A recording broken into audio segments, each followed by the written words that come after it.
These overnight cues impact our own markets. Our research team joins in with how the trade setup looks like, the stocks that are likely to be in the news, and of course the setup on the F&O side of things as well. Firstly, Vinny joins in to get all the market cues we need to watch out for today. Vinny, good morning. Well, it was a good day for the bulls yesterday, another 100-point gain, but the GIFT Nifty suggests something otherwise today. Absolutely. Good morning, Orvaz. But, yesterday also we did see a bit of red coming in for the Nifty, and then we saw that recovery closing at the day's highest point was what Nifty, third straight day of gain, but hoping that that continues and maybe we see some bit of a recovery coming in. As of now, obviously, it's indicating a bit of a red start. Now, just looking at yesterday's trading session also, Nifty closed at a 2-week high. Top contributors came in from the private bank side for the Nifty 50, whether you look at an Axis Bank, IndusInd Bank, HDFC Bank, among the top contributors for the Nifty 50. Interestingly, yesterday also we saw that FIIs were seeing, and that continued buy came in for FIIs. So that is why I'm a bit hopeful that maybe if that is something that is sustaining, we could see that recovery coming in back for the markets. FIIs bought around 3,936 crores. DIIs are sold around 2,513 crores in yesterday's trading session. Now, what will the markets be reacting to? Some of them, you just highlighted before this as well.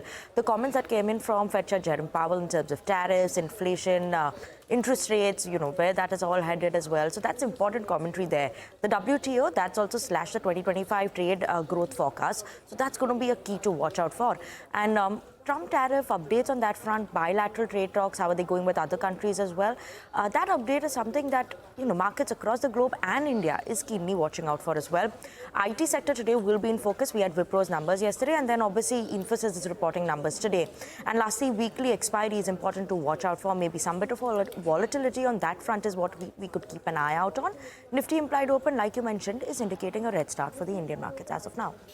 A red start indeed, but the implied open has improved quite a bit over the last few minutes. Earlier in the day, it was pointing to a 100 points gap down. Now that has come down to around 65 points, but still it's a start in the red nonetheless for our own markets. Vinny, thanks a lot for that. And now to some stocks that you need to keep an eye out for today. Of course, earnings reactions. The big number that came in yesterday was from Wipro, and the constant currency revenue that the company reported, of course, below expectations, at a decline of 0.8%. The poll was projecting a 0.2% decline, but the guidance was the bigger disappointment. They're expecting a guidance to be a revenue drop of 1.5% to 3.5% in the first quarter of FY26 in constant currency terms, and as a result of which the US listed shares, the ADR, was down 3% last night. So keep an eye out on Wipro. Angel One's results also were on the disappointing side. Revenue was down 16%, and that is because the net broking income fell 21% from last year.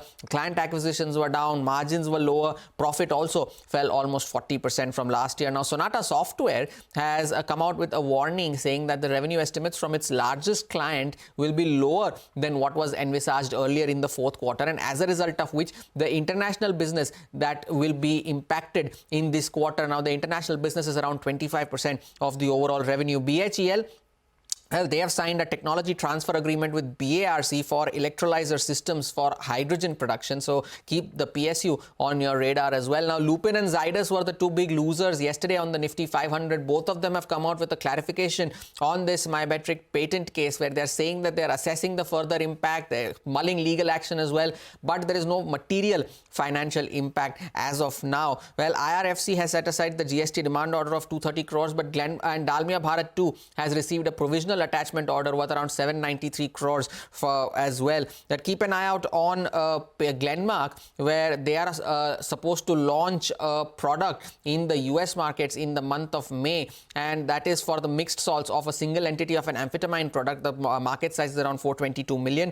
And Paytm, Tata Steel will be also be in focus, and of course, as Vinny highlighted, the stocks that you need to keep an eye out for on the earnings front today, be it Infosys, HDFC, AMC, and Jio Financial Services. Over to Sudarshan now, who would list out cues from the F&O space today. Sudarshan, good morning. We are still near that 23,500 mark, but what's the F&O data indicating to you? Good morning, Harma. So the cues for the weekly expiry day are largely looking positive. It's not that bad, while GIFT Nifty is indicating a start with minor cuts. But overall, if you talk about the cues that are looking positive, and that's mainly because of one sector, that is banking, which is keeping market higher for the last 3 sessions. Yesterday also, because of big gains coming in IndusInd Bank, HDFC Bank and Axis Bank, we have seen big gains for both Nifty and Nifty Bank. Even mid-cap index closed with healthy gains. For today, GIFT Nifty is indicating a start with a cut of around 60 to 60 points. But talking about the flows, Again, because of big gains in banking space, we have seen big buying because of big delivery that we have seen for stocks like IndusInd Bank, IndusInd, and even for HDFC Bank continued for like second straight day.